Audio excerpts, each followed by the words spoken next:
नमस्कार दोस्तों, आज हम आपको इस वीडियो में अयोध्या से जुड़ी सारी जानकारी देने की कोशिश करेंगे। तो वीडियो को पूरा अंत तक जरूर देखें और अगर वीडियो पसंद आए तो वीडियो को लाइक, शेयर और सब्सक्राइब करना न भूलें। तो चलिए वीडियो को शुरू करते हैं। राम को विष्णु का अवतार माना जाता है।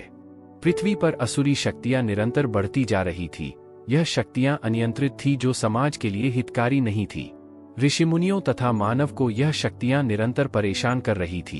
उनका अत्याचार इतना बढ़ गया था कि पृथ्वी त्राही मान कर उठी। श्री राम ने राजा दशरथ, जो अयोध्या के चक्रवर्ती सम्राट थे, उनके घर ज्येष्ठ पुत्र के रूप में अवतार लेकर मानव कल्याण की नींव रखी। उनके साथ लक्ष्मण, भरत, शत्रुघ्न भी अवतरित हुए। लक्ष्मण को शेषनाग का अवतार माना गया। भरत धर्मात्मा थे, वही शत्रुघ्न शत्रु का मर्दन करने वाले निर्भीक योद्धा थे। अयोध्या का जिक्र वेद पुराण में पावन नगरी के रूप में किया जाता है। यह पावन नगरी प्रभु श्री राम की जन्मस्थली है।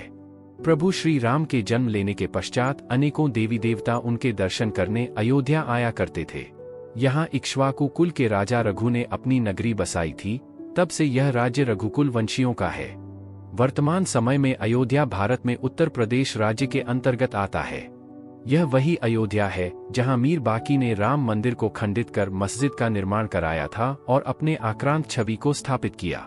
जिस अयोध्या नगरी में अनेकों प्रतापी राजा हुए, उस राज्य की ऐसी दुर्दशा पिछले 500 वर्ष पूर्व हुई, जिसका कोई अनुमान नहीं लगा सकता था। आज जब पुनः भक्त जागृत हुए हैं, राष्ट्र जागृत हुआ है, तो अयोध्या को पावन धाम बनाने की पुनः कोशिश है। राम नाम का जयकारा चारों ओर गूंजे, ऐसा कार्य किया जा रहा है। जहां पूर्व 500 वर्ष प्रभु श्री राम निर्वासित हुए, आज उनको उनके पावन धाम में स्थापित करने का समय आ गया है। राम मंदिर का निर्माण किसने किया? भारत सदैव से दानी स्वभाव का रहा है। यहाँ के राजा रजवाड़े भी धर्म कार्य में पीछे नहीं रहा करते थे। वह अपने प्रजा के सभी सुख सुविधाओं को ध्यान में रखते हुए कार्य करने में अपनी प्रसन्नता मानते थे।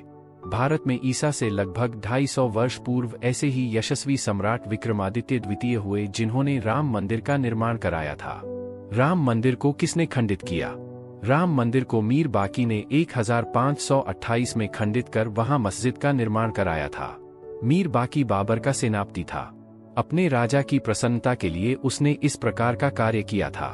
उसकी स्पष्ट मंशा थी दूसरे धर्मों की भावनाओं को आहत करना और अपना धर्म प्रचार करना।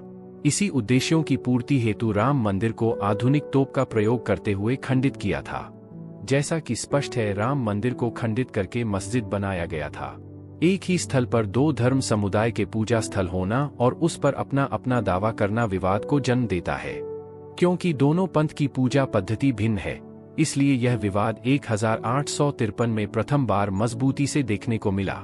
इसके उपरांत निरंतर विवाद गहराता गया, जिसका समाधान 9 नवंबर 2019 को सर्वोच्च न्यायालय के हस्तक्षेप से हुआ। बाबरी मस्जिद विध्वंस। राम भक्तों ने दीर्घ काल से मंदिर की मांग करते अपने सहनशीलता का परिचय दिया, किंतु कोर्ट प्रशासन कोई उनकी बात सुनने को तैयार नहीं हुआ। अपनी आवाज को प्रशासन तथा कोर्ट तक पहुंचाने के लिए बाबरी मस्जिद का विध्वंस किया गया।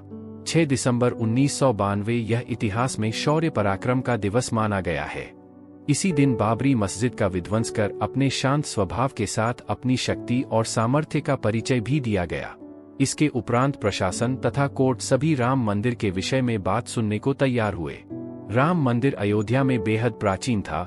यह कोई एक विचार या बोलने की बात तक सीमित नहीं है। इसके साक्ष्य वैज्ञानिकों ने प्रस्तुत किए हैं। उत्खनन में ऐसे साक्ष्य मिले हैं जो मंदिर होने का पुख्ता प्रमाण प्रस्तुत करते हैं। भूमि के गर्भ में भी राम मंदिर के अवशेष प्राप्त हुए। सभी साक्ष्यों को कोर्ट के सामने रखा गया। उन साक्ष्यों पर विचार करते हुए कोर्ट ने राम मंदिर के पक्ष में फैसला सुनाया। सुप्रीम कोर्ट ने दीर्घ प्रतीक्षित फैसला 9 नवंबर 2019 को सुनाया। इस फैसले के लिए राम भक्तों ने 500 वर्ष की प्रतीक्षा की। मंदिर निर्माण के लिए असंख्य बलिदान दिए, तब जाकर यह दिन आया था। पूरा देश कोर्ट के प्रत्येक शब्दों और मिनट पर गौर कर रहा था। देखते देखते वह अंतिम शब्द भी कोर्ट से बाहर आया जो रामलला के हित में था, अर्थात मंदिर निर्माण का। 5 जजों के समूह ने सुप्रीम कोर्ट के मुख्य न्यायाधीश रंजन गोगोई के नेतृत्व में यह फैसला सुनाकर इतिहास में अपनी उपस्थिति दर्ज करवा दी। राम मंदिर भूमि पूजन 5 अगस्त 2020। 5 अगस्त 2020 को 3 दिवस का शुद्धिकरण के उपरांत भूमि पूजन का कार्यक्रम किया गया। 5 अगस्त 2020 को भारत देश के प्रधानमंत्री श्री नरेंद्र दामोदर दास मोदी के माध्यम से भूमि पूजन का कार्यक्रम संपन्न हुआ। प्रधानमंत्री मोदी जी ने कल्प वृक्ष लगाकर समाज में सुख शांति, धन समृद्धि आदि का संदेश दिया। कोरोना जैसी महामारी को ध्यान में रखते हुए उन्होंने इतने बड़े भव्य पूजन में भाग लिया और वर्षों से चली आ रही मांग को पूरा करने का प्रण लिया। राम सबके हैं तथा सब राम के हैं। राम मंदिर के निर्माण के लिए किसी एक व्यक्ति ने संघर्ष नहीं, बल्कि पूरे समाज ने संघर्ष किया, जिसका परिणाम आज सुखद है। अनेकों धनाढ्य लोगों ने मंदिर निर्माण में पूरा धन अकेले देने का प्रस्ताव रखा, किंतु साधु संतों ने यह कहते हुए उनके धन को अस्वीकार कर दिया कि राम सबके हैं और राम मंदिर के लिए सभी ने संघर्ष किया है। अतः प्रत्येक घर से कुछ ना कुछ सहयोग लेकर राम मंदिर का भव्य निर्माण किया जाएगा। इसी उद्देश्य की पूर्ति के लिए राम मंदिर के भव्य निर्माण के लिए साधु संतों ने देश भर से प्रत्येक घर जा जाकर धन संग्रह करने का आग्रह किया। इस आग्रह पर विचार करते हुए सभी हिंदू विचारधारा के लोगों ने घर घर संपर्क अभियान टोली बनाकर किया और राम मंदिर के लिए धन को एकत्रित का प्रण लिया। किसी एक व्यक्ति के द्वारा मंदिर बनाने पर उस व्यक्ति का नाम मंत्र के साथ जुड़ जाता, जबकि राम मंदिर का निर्माण प्रत्येक व्यक्ति की इच्छा थी। इस इच्छा की पूर्ति हेतु धन संग्रह के लिए समाज के बीच जाने का निर्णय लिया गया। भारत सरकार ने 5 फरवरी 2020 को श्री राम जन्मभूमि तीर्थ क्षेत्र नाम से न्यास का गठन किया और भूमि अधिग्रहित 70 एकड़ भूमि श्री राम जन्म तीर्थ क्षेत्र को सौंप दी। तदुपरांत 25 मार्च 2020 को श्री राम लला त्रिपाल के मंदिर से अपने अस्थायी नवीन कास्ट में विराजमान हुए। 5 अगस्त 2020 को सदियों के स्वप्न संकल्प सिद्धि का व अलौकिक मुहूर्त उपस्थित हुआ। भारत के जनप्रिय एवं यशस्वी प्रधानमंत्री श्री नरेंद्र मोदी जी ने भूमि पूजन कर मंदिर निर्माण का सूत्रपात किया।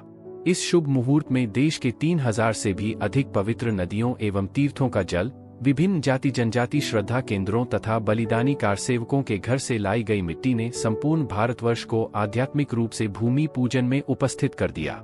पूज्य संतों ने यह आह्वान किया कि राम जन्मभूमि में भव्य मंदिर बनाने के साथ साथ जनसंपर्क के हृदय मंदिर में श्रीराम एवं उनके जीवन मूल्यों की प्रतिष्ठा हो। प्रभु श्रीराम प्रत्येक हिंदू के आस्था का केंद्र हैं। उनसे करोड़ों लोगों की आस्था से जुड़ी हुई है। भारत की संस्कृति प्रभु श्री राम के नाम से जानी जाती है। भारत जो राजा भरत के नाम से जाना जाता है, उस देश में प्रभु श्री राम का ऐसा अपमान तथा इस प्रकार के आंदोलन शोभा नहीं देते। साल 2024 सभी के लिए बहुत खास और ऐतिहासिक होने वाला है, क्योंकि अयोध्या में बने राम मंदिर का भव्य उद्घाटन 22 जनवरी 2024 को होने जा रहा है। प्रभु श्री राम की पुनः अयोध्या में अपने धाम वापसी हो रही है, जिसका हर्षोल्लास चारों ओर दिखाई पड़ रहा है। इस संघर्ष में लाखों नव युवकों ने अपने प्राणों की आहुति दी। कितने ही प्रकार के आंदोलन किए गए। दीर्घ प्रतीक्षा के बाद पुनः वह पावन दिन आया है। राम मंदिर निर्माण में प्रत्येक घर तथा व्यक्ति से सहयोग मिले, इस अपेक्षा के साथ मंदिर का निर्माण किया जा रहा है। धन संग्रह के लिए भी प्रत्येक घर तक संपर्क किया जा रहा है, जिससे उनके संघर्षों को राम मंदिर के साथ जोड़ा जा सके। जैसा एक गिलहरी का उदाहरण देखने को मिलता है, जो राम काज में अर्थात सेतुबंध में अपने शरीर से चिपकाकर रेत लाती और सेतु निर्माण में योगदान देती। इस प्रकार का छोटा सा योगदान भी उसे अमर बनाता है। आज वैसा ही कार्य हमारे समक्ष करने को आया है। हम भी अपने तनमंधन आदि से श्री राम प्रभु के कार्य में भागीदार बने। इसी आशा के साथ राम भक्तों को राम राम। आशा है आपको यह वीडियो पसंद आई होगी। अगर आप भी श्री राम भक्त है तो कमेंट में जय श्री राम लिखना न भूले। और ऐसी और भी वीडियो देखने के लिए हमारे चैनल को लाइक, शेयर और सब्सक्राइब जरूर करें और वीडियो के नोटिफिकेशन के लिए बेल आइकॉन का बटन दबाना न भूले। जय श्री राम।